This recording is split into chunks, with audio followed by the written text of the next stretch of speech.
ओम नमः सिद्धेभ्यः। ओम नमः सिद्धेभ्यः। ओम नमः सिद्धेभ्यः। ओम नमः सिद्धेभ्यः। ओम नमः सिद्धेभ्यः। ओम नमः सिद्धेभ्यः। ओम ह्रीं श्री शब्देवाय नमः। ओम ह्रीं श्री ऋषभदेवाय नमः। ओम ह्रीं विश्व शांतिकराय श्री शब्देवाय नमः। ओम ह्रीं विश्व शांतिकराय श्री ऋषभदेवाय नमः। ओम ह्रीं प्रयाग तीर्थे वटवृक्ष तले दीक्षा कल्याणक प्राप्ताय। ओम ह्रीं प्रयाग तीर्थे वटवृक्षतले दीक्षा कल्याणक प्राप्ताय। ध्यान मग्न श्री शब्देवाय नमः। ध्यान मग्न श्री ऋषभदेवाय नमः। ओ अब चलेंगे पर्व की ओर।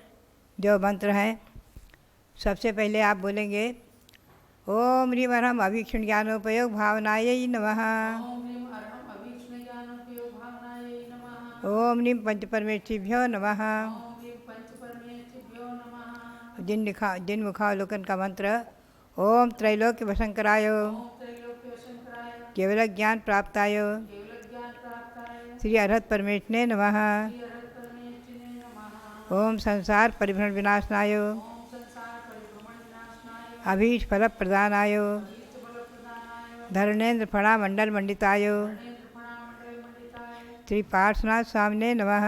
पार्श्वनाथ स्वामिने नमः। ओम ह्रां ह्रीं ह्रूं ह्रौं सः ओम राम ह्रीं रूम राम राम अस्याउषा नमः सर्वसिद्धिं कुरु कुरु स्वाहा। अस्यावसा नमः सर्वसिद्धिं कुरु कुरु स्वाहा। अब आप बोलेंगे मंत्र ओम ह्रीं श्री चक्रवर्ती भरत स्वामी सिद्ध परमेष्ठिने नमः। ओम ह्रीं श्री चक्रवर्ती भरत स्वामी सिद्ध परमेष्ठिने नमः। ओम ह्रीं श्री शांति सागराचार्य परमेष्ठिने नमः। श्री शांति सागराचार्य परमेष्ठिने नमः। श्रुतस्कंध। ओम ह्रीं श्री श्री जिन्मुखोद्भूत ओम ह्रीं श्री जिन्मुखोद्भूत स्याद्वाद नैगर्भित साद्वादनैर्भित द्वादशांग सद्ज्ञानेभ्यो नमः। साङ्ग सुज्ञानेभ्यो नमः। भव्यात्माओं, जैसा कि एक एक दिन मैं आपको एक एक भावनाओं का अर्थ सुना रही हूँ संक्षेप में, आज साधु समाधि भावना का अर्थ आप सुनेंगे।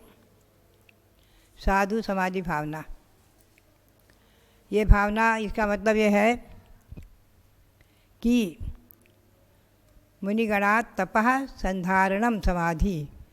जो मुनि साधुगण हैं वो किसी भी निमित्त से तप से अस्थिर वगैरह हो रहे हों, उनको उसी में संधारण करना, निश्चित कर देना, निर्णय मतलब निर्विघ्नतया उसमें सहयोगी बन जाना, उसी का नाम है समाधि, साधु समाधि भावना।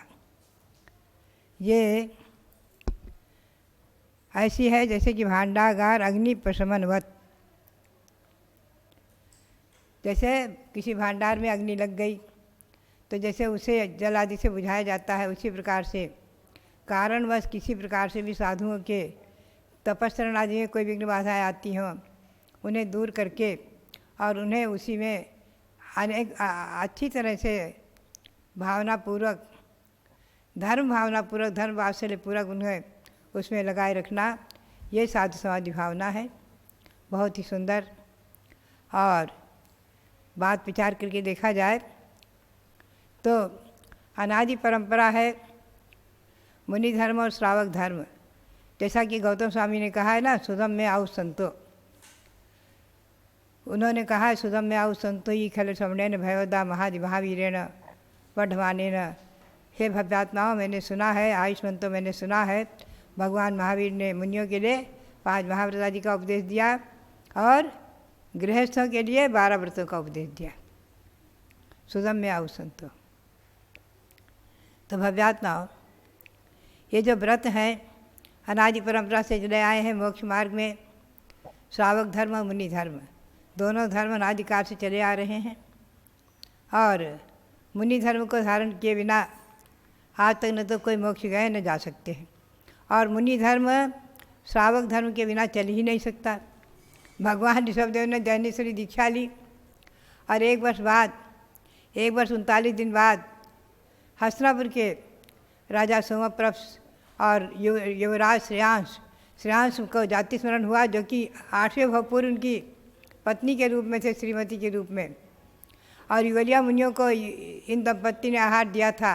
मतलब भगवान ऋषभदेव तो राजा वज्रजंग थे और रानी श्रीमती जो श्रेयांश हुए हैं, ये युगल दंपत्ति ने उस समय युगल मुनियों को आहार दिया था वो स्मरण हो आया, नवधा भक्ति का स्मरण हो आया, तो उन्होंने पड़गाहन किया, नवधा भक्ति की, और नवधा भक्ति करके प्रभु को इक्षु रस का आहार दिया। ये युग की आदि में, क्योंकि आहार की विधि किसी को मालूम नहीं थी, तो जाति स्मरण से श्रेयांश को, राजा युवराज श्रेयांश को मालूम हुई, और उन्होंने अपने भ्राता के साथ ही आचार्य भगवान ऋषभदेव, महामुनि ऋषभदेव के मुद्रा में उन्हें आहार दिया। तो बात है, मुनि धर्म श्रावक धर्म परस्पर में एक दूसरे से जुड़े हुए हैं। मुनि धर्म श्रावक धर्म के बिना नहीं, श्रावक धर्म मुनि धर्म के बिना नहीं। अनादि परंपरा चली आ रही। जब धर्म का अभाव होता है तो मुनि और श्रावक, मुनि आर्यिका श्रावक श्राविका चारों का अभाव हो जाता है, चतुर्विध संग नहीं रहता है।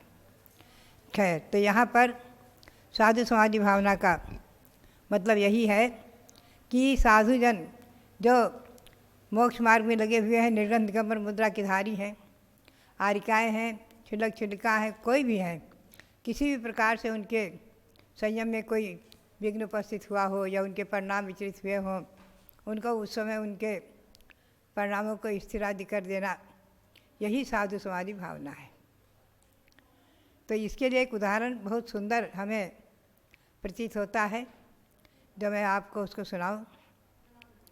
विप्लाचल पर्वत पर भगवान महावीर स्वामी का समोसरण विराजमान है, और अकस्मात राजा श्रेणिक जो है हमेशा के समान अपने सेना परिकर आदि को लेकर के भगवान के समोसरण में जा रहे थे।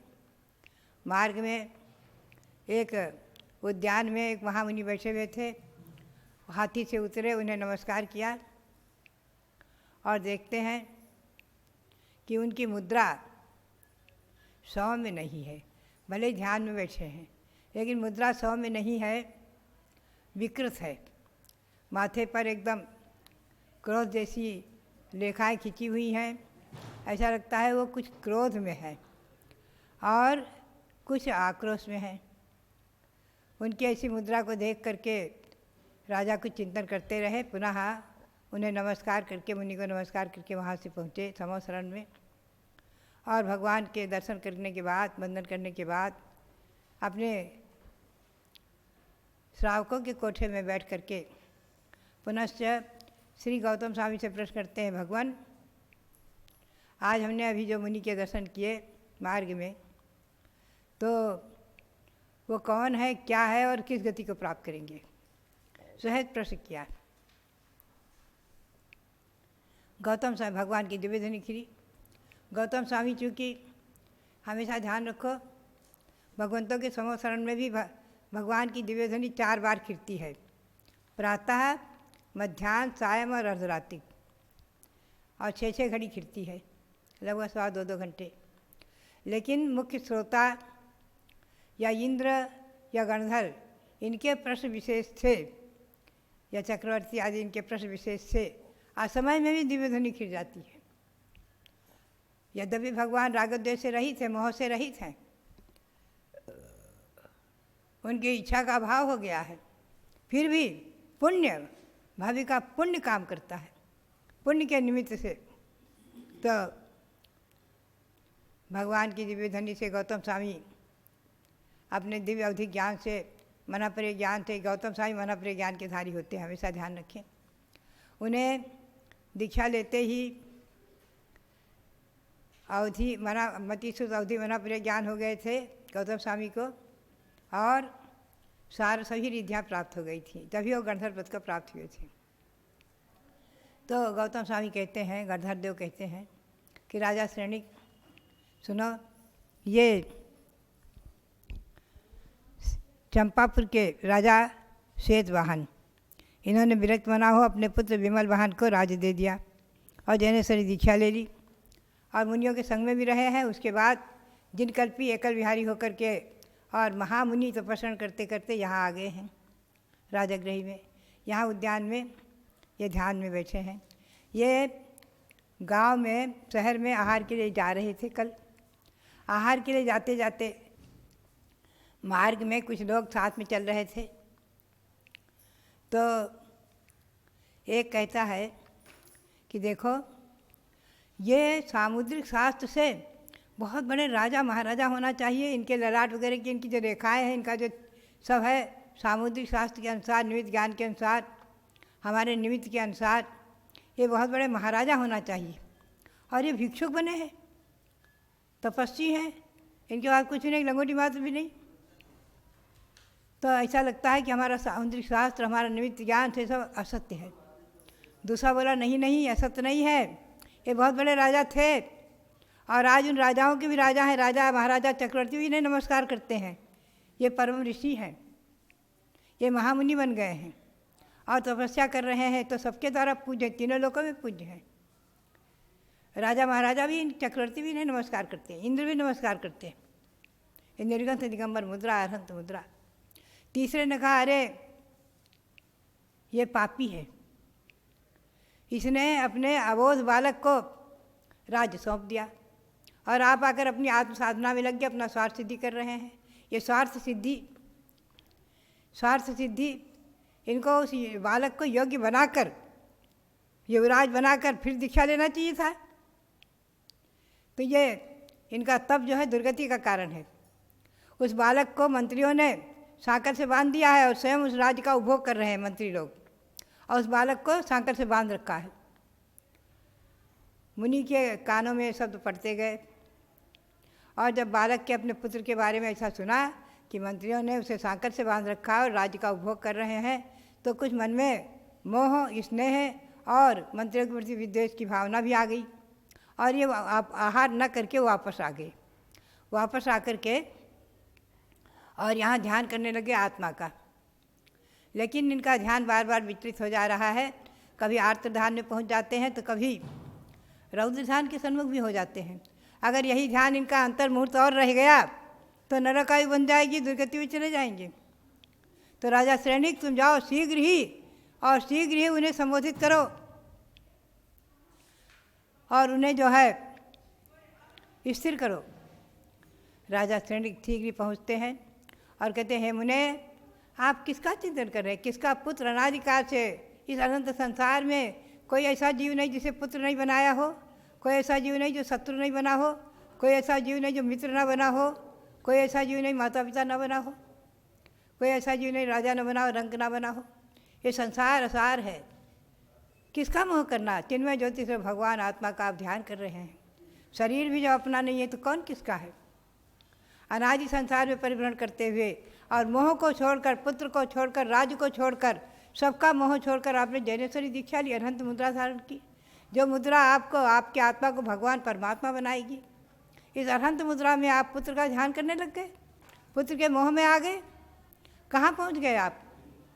स्वामिन, भगवान, हे महामुने, आप चिन्मय ज्योति से भगवान आत्मा, परमात्मा, उसको परमात्मा बनाना है ना, उसका ध्यान करने में आप बैठे हैं।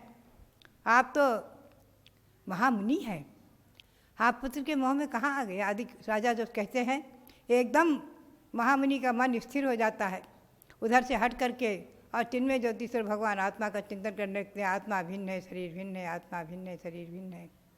चिन्मय ज्योतिश्वर भगवान आत्मा अनादि संसार में परिभ्रमण करते हुए मैंने किसको पुत्र नहीं बनाया, किसको शत्रु नहीं बनाया, किसको ये राज्य आदि सब क्षणभंगुर, नश्वर, अनंत संसार का कारण, किसका मित्र, किसका शत्रु, किसके मंत्री, किसके पुत्र आदि सब चिंतन करते करते उधर से विकल्प हटा, निर्विकल्प हुए और चिन्मय ज्योतिश्वर भगवान आत्मा का ध्यान करते करते धर्म ध्यान से शुक्ल ध्यान में पहुँचे। और राजा तो खड़े ही रहे, बोलते ही रहे, और महामुनि का ध्यान इतना निर्मल हुआ, इतना विशुद्ध हुआ कि वो क्षपक श्रेणी में आरोहण करके उसी समय शुक्ल ध्यान के द्वारा घातिया कर्मों का नाश कर केवल ज्ञान प्राप्त कर लिया। आकाश में अधर पहुंच गए 5000 धनुष ऊपर, और केवल ज्ञान से एकदम आकाश में अधर पहुंच गए, केवल ज्ञानी बन गए। देवों का आगमन हो गया, जय जयकारा हो गई, गंधकुटी की रचना बन गई। आप चिंतन करें, क्षण भर का राजा श्रेणिक का संबोधन कितना महत्वपूर्ण उपयोगी बना। राजा श्रेणिक को उसमें कितनी प्रसन्नता हुई होगी। तो भव्यात्मा बात यही है, ये है समाधि, साधु समाधि भावना। ऐसे अनेकों उदाहरण आज भी मिलेंगे। साधु कदाचित अपने मार्ग से च्युत हो रहे हों तो लोग स्थिर करते हैं, श्रावक भी और साधु भी। तो इसी का नाम साधु समाधि भावना है। भव्यात्माओं, समाधि का अर्थ यहाँ अंत समय का नहीं है, अंत समय संलेखना ग्रहण कराना आदि नहीं है। यहाँ तो उनके परिणामों को स्थिर बनाए में सहयोगी बनना, ये बहुत बड़ी बात है। ऐसे अनेकों उदाहरण हैं ग्रंथों में। तो भव्यात्माओं, ये हमारी और आपकी साधु समाधि भावना हमारे और आपके जीवन में इसी प्रकार से उत्तरोत्तर वृद्धिंगत होती रहे। इसी भावना के साथ आप सबके लिए बहुत बहुत मंगल आशीर्वाद, बहुत बहुत मंगल आशीर्वाद।